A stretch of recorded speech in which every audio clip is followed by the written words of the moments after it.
So Diana, thank you very much for making time to share your insights into the future of leadership.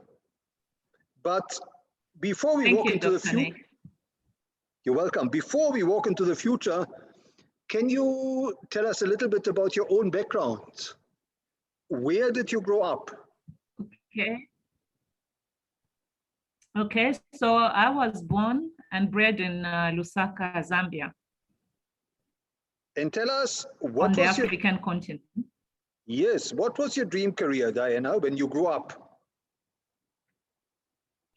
Medicine. My mother convinced me to be a medical doctor, but when I got to university and discovered I was fascinated by mathematics and the role that it played in building tangible systems and products, at that point I knew I wanted to be an engineer. An engineer. And tell us, Diana, how did you go from engineering into banking? It's a long story. So my first job was as a transmissions engineer, and would have to go up poles to reorient those transmission dishes. And I was very afraid of heights. Then I thought, okay, I don't think I'm enjoying this side of engineering. So I chose to go into IT, which would keep me on the ground. And at the time was actually paying better than the transmission option was. And tell us, Diana, who inspired you in your early days? My mother. She is and always has been my inspiration. Her raising and educating 7 daughters single-handedly taught me that nothing is impossible with determination. So she absolutely is my inspiration. Now, today, you are the COO of ZANACO. Looking back over your career, can you tell us what was the major turning points where things could have gone different? Sure. So the only time I was in a boardroom was under the table, pulling cables and ensuring network points and telephone lines were working. And sometimes I'd get an opportunity to eavesdrop on the conversations in the boardroom. And that eavesdropping convinced me that I was meant to sit in there and make my contribution, not under, but at the table.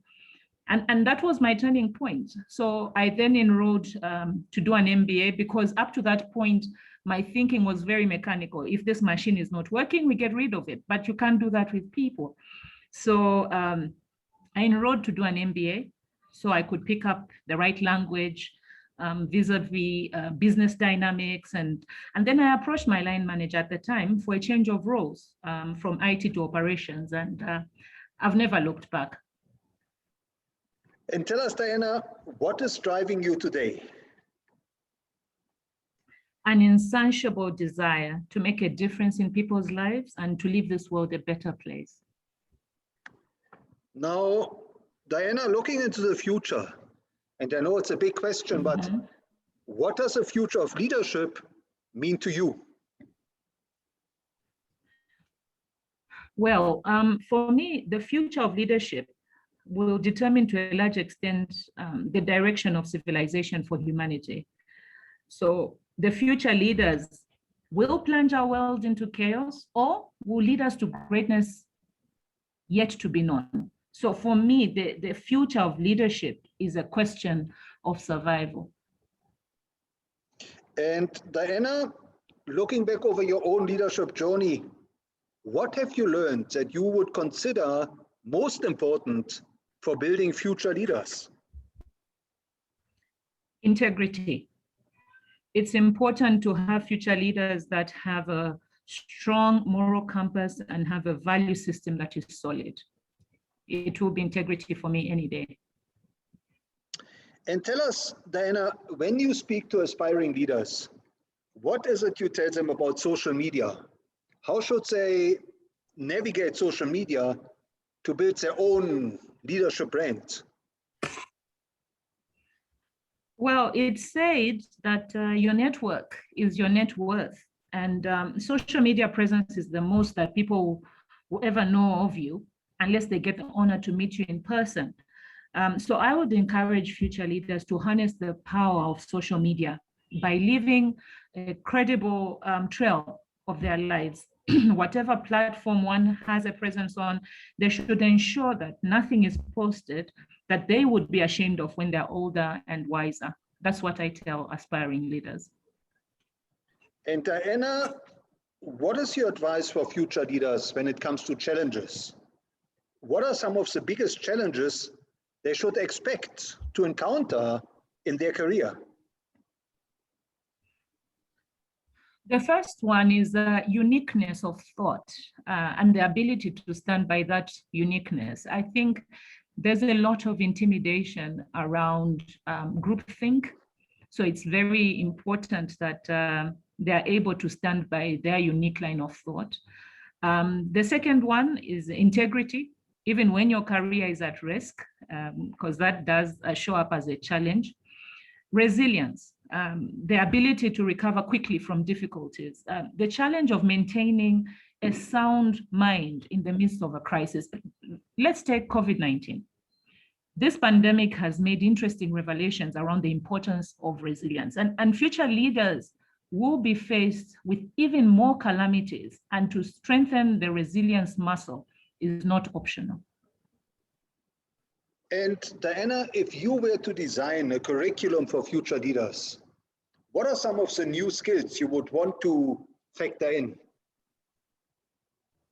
Number one, strategic thinking. Number two, independent, balanced, analytical judgments. I think that's a very important skill. A pragmatic approach. So dealing with things sensibly and realistically in a way that is based on practical rather than theoretical considerations. A very important skill is creativity. The last one, I think, would be learning agility. That is continually and rapidly learn and relearn. I think those are the 5 things I would put as important skills for future leaders. Thank you. And as a mentor to future leaders, Diana, can you maybe share a success story or two where you mentored an upcoming leader and that person took your advice to heart? So I, in the length of my career, has had several mentees, some knowingly, some unknowingly, but the one story who's the one person whose story I would like to share this morning is a man called James. He used to clean cars outside one of the banks where I worked, and he would always ask if there's any work he can do in the bank. And because of how helpful he was, when an opening for a messenger came, he was given an opportunity to work in that bank. After a couple of years, an internal advert for Know Your Customer assistance opened up, and James applied.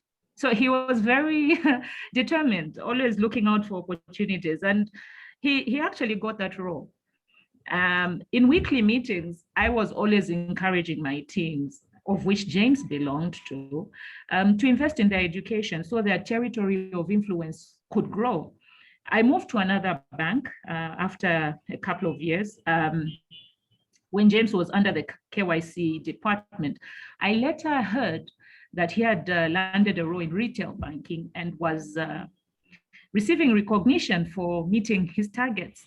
I lost contact, and believe it or not, early this year, James contacted me to let me know he was graduating with a degree in business management from the University of Zambia, and just wanted to thank me for pushing him to be the best version of himself. So we cannot underestimate the power of mentorship.